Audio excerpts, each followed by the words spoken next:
for as long as he can remember. I've had art my entire life. I think I could draw before I could walk.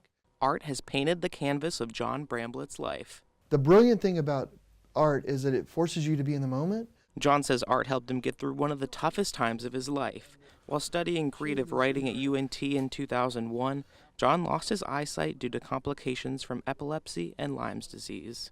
There's all these books that you're supposed to be reading and papers you're supposed to be writing, and I would just sit in class and hear all the students talk about it. And the upside is I didn't have homework, so I didn't have to worry about that. John labels his paints in Braille so he knows which color he's using. So this is a red. And to guide his way around the canvas, he paints in raised lines using layers and layers and layers of paint. So every time I make a paint stroke, I can feel the different marks. So it gives you more information to be able to feel. It's like a map. John uses his sense of touch to paint people. He feels their face and then recreates what he feels on the canvas. Like Tony Hawk was the first celebrity person that I painted, and I was so relieved when somebody was like, "Oh, that's Tony Hawk." I'm like, "Yes, thank goodness, it worked." Now John travels the world speaking to people of all ages, teaching them the importance of art and how to overcome obstacles.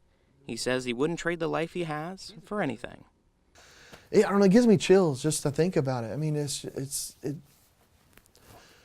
I can't believe the life that I'm living right now. I'm so happy.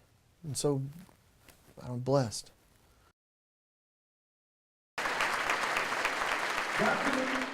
U.S. Senate candidate Beto O'Rourke spoke to a packed room at UNT on Friday, pushing his message of people over politics. This is what democracy looks like. But it's his campaign strategy that's drawing the attention of voters.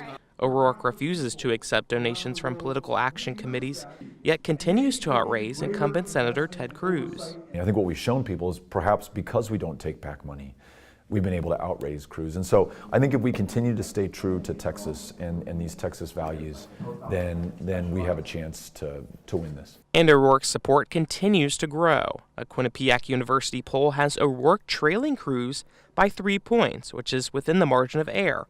But O'Rourke says he isn't celebrating anything just yet.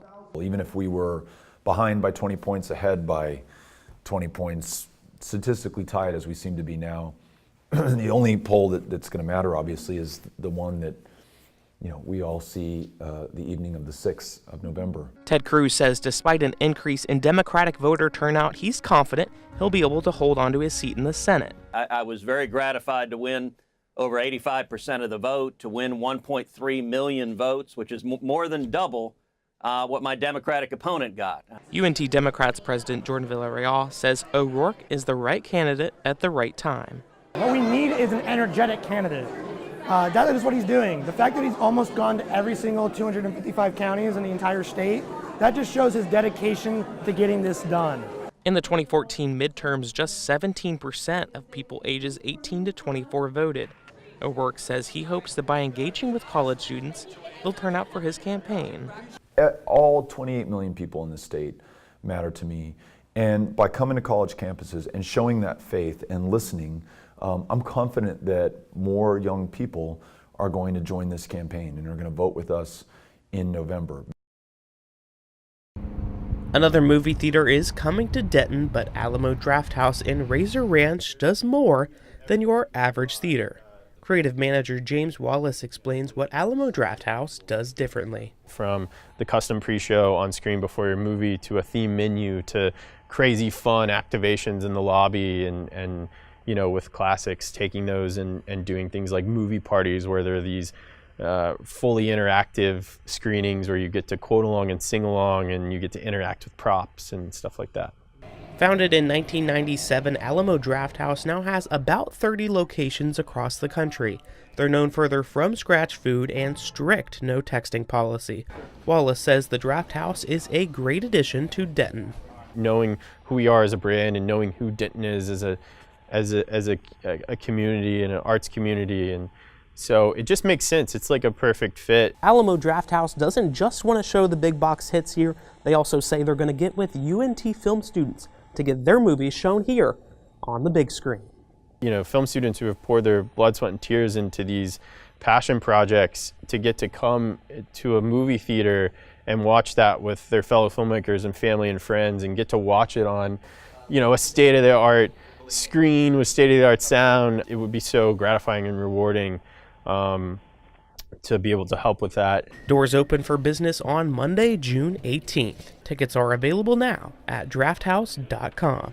In Denton, Julian Esparza, NT Daily News.